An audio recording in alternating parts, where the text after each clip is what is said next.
Have you ever wondered how companies keep their data safe in the cloud?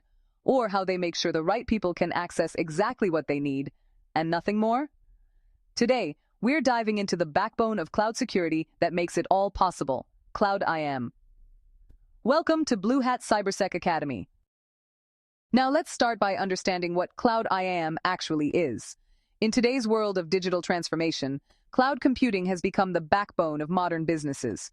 Organizations are moving more and more of their data, applications, and services to cloud platforms like Amazon Web Services, Microsoft Azure, and Google Cloud Platform.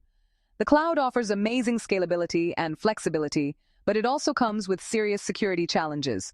One of the most important tools to protect your cloud resources is called Cloud Identity and Access Management, or IAM. Cloud IAM is essentially a framework that includes policies, technologies, and tools. Its purpose is to manage who can access cloud resources, what actions they can take, and under what conditions. In simpler terms, it makes sure the right people, or the right services, have the right access to the right resources at the right time. IAM is crucial for security because it enforces the principle of least privilege, meaning users or services only get the permissions they absolutely need. Nothing more, nothing less. This greatly reduces the risk of accidental or malicious misuse of cloud resources. So, what are the key components that make up Cloud IAM? First, there are users and identities. Every human, system, or service that interacts with your cloud has a unique identity. These identities can be human users like employees or contractors, service accounts like applications or APIs, and even external collaborators such as partners or vendors. Next, we have roles and permissions. Roles define a set of permissions assigned to identities. Permissions, in turn, specify which actions are allowed on which resources. For example, you might give someone read-only access to a database, full administrative access to a virtual machine, or limited access to a specific storage bucket.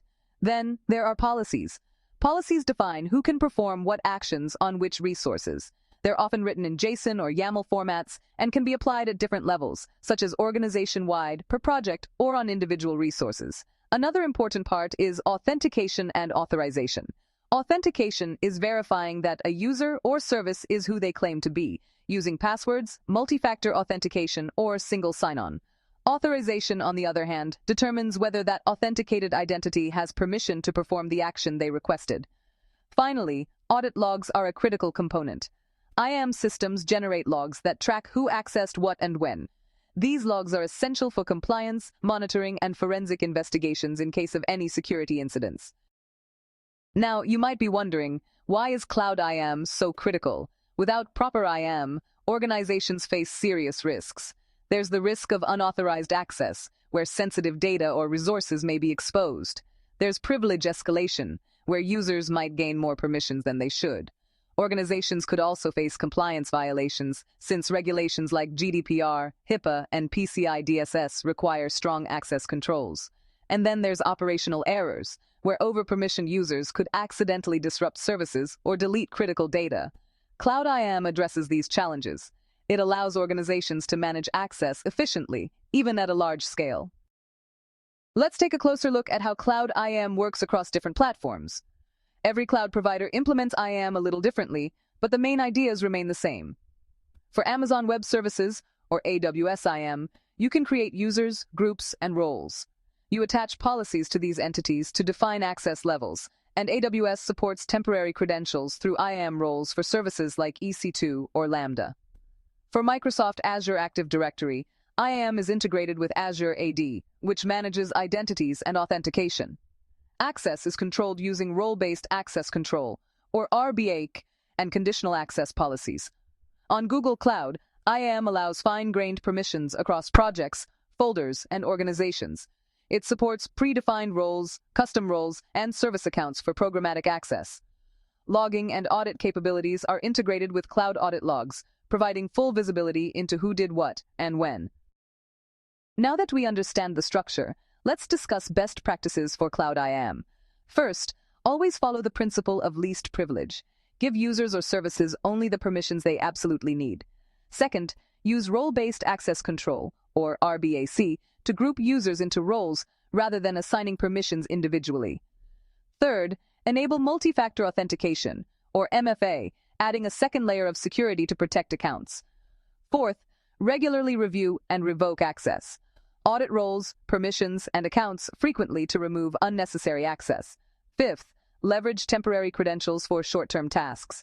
This reduces risk from long-lived credentials. And finally, enable logging and monitoring. Keep an eye on IAM logs to detect suspicious activity and maintain compliance. So, what does all this mean in practice? Cloud IAM is more than a security tool. It's the foundation of safe, scalable, and efficient cloud operations.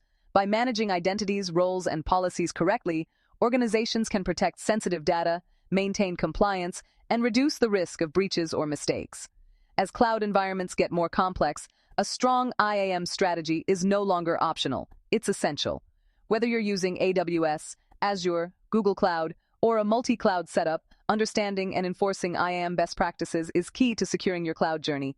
In short, your cloud is only as secure as your IAM strategy. Now, let's turn this into a little challenge for you. Can you identify the difference between authentication and authorization in Cloud IAM? If you were setting up a new cloud project, what role would you assign to a temporary service account? And here's a tricky one. Why is the principle of least privilege so critical in preventing accidental or malicious access? Think about these questions and drop your answers in the comments. I'd love to hear your thoughts.